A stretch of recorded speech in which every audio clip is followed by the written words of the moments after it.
It's Hispanic Heritage Month, and there are so many great books by Hispanic authors with Hispanic characters, and this is definitely one of them. It's called Sal and Gabi Break the Universe, and it's by Carlos Hernandez. And this is actually the book that I read this summer for our summer reading program, our summer reading circle. I absolutely love this book. It won the Pura Belpré on award. Um, which is the award given each year to the best book by a Latinx author. And this book also is on the Rick Riordan Presents imprint. And if you're not familiar with the Rick Riordan Presents, they're just really great books. They are books that Rick Riordan, who wrote the Percy Jackson stories and the Kane Chronicles and the Magnus Chase stories. And so he was writing all these books about different mythologies, and people were asking him like, hey, why didn't you write about some other mythologies? And he said, well, I really think those stories are better told by people who are part of those communities where those mythologies originated. So this book includes some Cuban mythology and takes place in Miami, and it's just a very fun, entertaining sort of I guess I would call it a science fiction book, because it's a story where the main character Sal can actually open up the space-time continuum and kind of travel and pull things across different dimensions. So you'll hear more. Chapter 1. There's all sorts of bad advice out there about how to deal with bullies. Ignore them. Stand up to them. Tell a teacher. Tell a parent. Tell your dentist while he's jamming your teeth back into your face. The real way to deal with a bully is to stick a raw chicken in their locker. I had my showdown with Yasmani Robles just 3 days after I started my new life at Culeco Academy of the Arts, a magnet school in the middle of Miami. To get in, you had to have good grades, pass an interview, and either submit a portfolio for painting or writing, or audition for theater or music. You'd think all the effort someone has to go through to get into Culeco would have kept out bullies, but I guess not. I guess there are just too many of them in the world. If your school only allowed in kids who'd never pick on anyone, you'd have an empty school. Whatever, it's not like I hadn't learned how to handle bullies back in Connecticut. On Wednesday, between fourth and fifth periods, I went to the lockers along with 500,000 other kids. I stowed my history book and grabbed math so I could do my homework during lunch, then opened my bag of magic tricks and put on my gotcha stamp ring. We would be doing introductions in my eighth period theater class, and I thought I could use it to demonstrate some sleight of hand. Magic is kind of my thing. I had a minute before I needed to go, so I took out my diabetes bag and fished out my glucose meter. I thought I'd be all right until lunch, but I'd started to feel spacey and dreamy at the end of my last class. Blood sugar levels might be falling. Best to check now. As I rummaged, I noticed the tall kid next to me struggling to get his locker open. He was as Cuban as they come, brown, built like a track and field champ, with a haircut so short you could see the bumpy skin of his scalp beneath what was left of his tiny curls. He'd wrestled with the combination lock yesterday, too, and never figured it out, so he'd had to carry a full backpack of books to his next class. I'd had trouble with my locker on the first day, too, until I figured out you have to squeeze it as you turn the dial. And I'm a nice guy, so I said to him, hey man, my lock sucks too. The trick is to squeeze the top while... That's all I got out before he punched his locker. The whole hallway got a little quieter. Yasmani, I learned his name later, but why keep you in suspense, slowly turned to look at me. He scanned me up and down, doing some tough guy calculations to figure out if he could take me. Apparently, he thought he could, because he stepped up to me fast, ferocious, chest out, arms wide. He'd been in a lot of fights, judging from his flat as a shamrock nose. Just come back from safari, white boy? He asked. I mean, if you even are a boy. Now, let's take a second to break down this insult. The safari crack was because I had on canvas cargo pants and a cargo vest, each with 4 pockets brimming with gadgets and tricks of the trade. Pretty much all the clothes I own have a ton of pockets. I'm ready to perform at any time. You'll never know when the world is going to need a little magic. The white boy crack was because, I guess, to him I look white, Back when I lived in Connecticut, kids were telling me to go back to Browntown all the time, but I was in Miami now. New place, new rules about skin color. And the if you are a boy, I kept my hair pretty long. It gave me a place to hide stuff in the middle of a trick. And to this caveman's mind, calling someone a girl was an insult. Whatever. I tried the My Little Pony approach to handling bullies. Sorry, just trying to help. And I started to walk away. He body blocked me. You wanted to help me? Why should a sandwich like you think I'd need your help? Now I looked him in the eye. Your locker's still locked, isn't it? I probably shouldn't have said anything, but he called me a sandwich. Some insults you just can't let slide. In response, he did what bullies do. He slapped my diabetes bag out of my hands. It hit the ground with a glassy crunch. My stomach crunched right alongside it.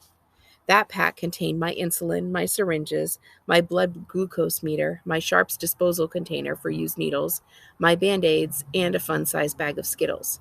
If he broke something important in that pack, I could be in real trouble. I knelt down to pick it up, my hands shaking as they reached for the bag. I tried to relax. I closed my eyes and breathed slowly, and remembered what Poppy had said to me after Mommy died. Fear is your body trying to tell your brain what to do, but the brain is the king of the body. It calls the shots. I opened my eyes slowly, the way good guys in movies do when they've just figured out how to beat the villain. I noticed that the bright young scholars of Kuleko Academy of the Arts had formed a ring around Yasmani and me. This crowd didn't seem as bloodthirsty as the ones at my last school had been. In Connecticut, kids hooted like in Planet of the Apes whenever a fight was about to start, jumping up and down and beating on each other in anticipation of someone getting wedgied back to the Stone Age. But these kids looked kind of grim and quiet, like this was some boring school assembly they had to attend. Well, from my perspective, it didn't really matter whether they were enjoying themselves or not. They had me surrounded, just the same. I was trapped. Wait, no, that's an excuse, and I don't lie to myself. I could have pushed my way out of there if I'd wanted to, but now all eyes were on me. I had an audience, and I am a showman. Yasmani stretched his fingers wide before he made two fists. Time to die, little man. Stand up. I stood all right, got right in his face. Time to die, I asked. Time to die, he repeated. Like the dead chicken in your locker, I asked. What? See, that's the real secret of dealing with bullies. Change the game. You thought we were going to fist fight, Mr. Tough Guy, but surprise, suddenly we're talking about murdered poultry. The dead chicken in your locker, I said, explaining it to the crowd. That's the real reason you didn't want to open it. You didn't want anyone to see your dead chicken, so they wouldn't know you keep dead chickens in your locker. Because, I said, turning to face Yasmani again, what kind of weirdo keeps dead chickens in his locker? Stop saying dead chicken. Everybody laughed. That probably would have sent Yasmani into a berserker rage if some girl hadn't shrieked, "Blood!" She was pointing at Yasmani's locker. What? Yasmani asked again.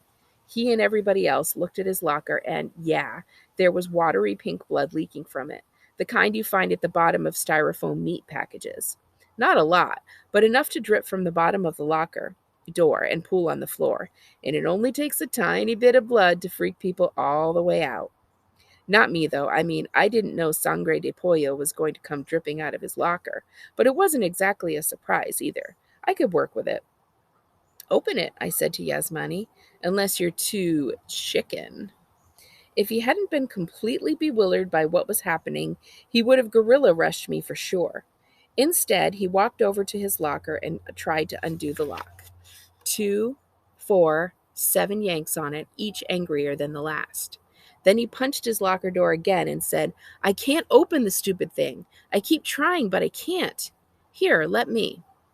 He took a step back to let me through, but not without asking, What? How you know my combo? His combo was still taped to the back of the lock. About as sharp as a bowling ball, this Yasmani. I looked at him over my shoulder with spooky eyes and replied, Fool, I am a magician. I can read your mind. Then I spun the dial with fast fingers, clock, then counterclock, then clockwise again. I tugged the lock open dramatically and, with a flourish, removed it. You want the honors? I asked him, stepping aside with a gracious magician's bow. Yasmani, Bro had gone full autopilot by now, stepped forward and opened the locker door. every kid behind him on tiptoe, watching, waiting. A whole raw chicken, like you get at the grocery store, with bumpy yellow skin and no head, flipped out of his locker, landed on its chicken butt, and went splat. Kids scattered, screaming. Adults would be here any second. Yasmani did a 180 and looked around wildly. He didn't have eyes anymore, just fear. I didn't put no dead chicken in my locker, he yelled. You gotta believe me. I believe you, I said. And of course I did. It was I who had put it in there, after all. Abracadabra, chicken plucker. One sort of fun thing that happens in this book a lot is that it uses this sort of plot device called breaking the fourth wall. So, what that refers to is it goes back to when before there were movies and books, well, there were books, but before there were movies, people performed a lot on stage. And a stage has three walls, and then the audience is the fourth wall. And you kind of assume when you're watching a show on a stage that the audience, the people on the stage can't see the audience because there's that invisible wall there. But every once in a while, somebody will kind of talk to the audience, like at the end of during Ferris Bueller's Day Off. If you've ever seen that movie, he talks to the audience.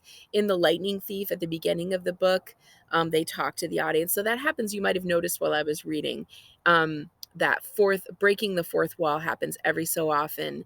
Sal talks to the reader as if the reader is almost part of the book, and you as the reader, it actually pulls you into the story a little bit. So it's a really fun plot device that sometimes authors use to make their book more engaging.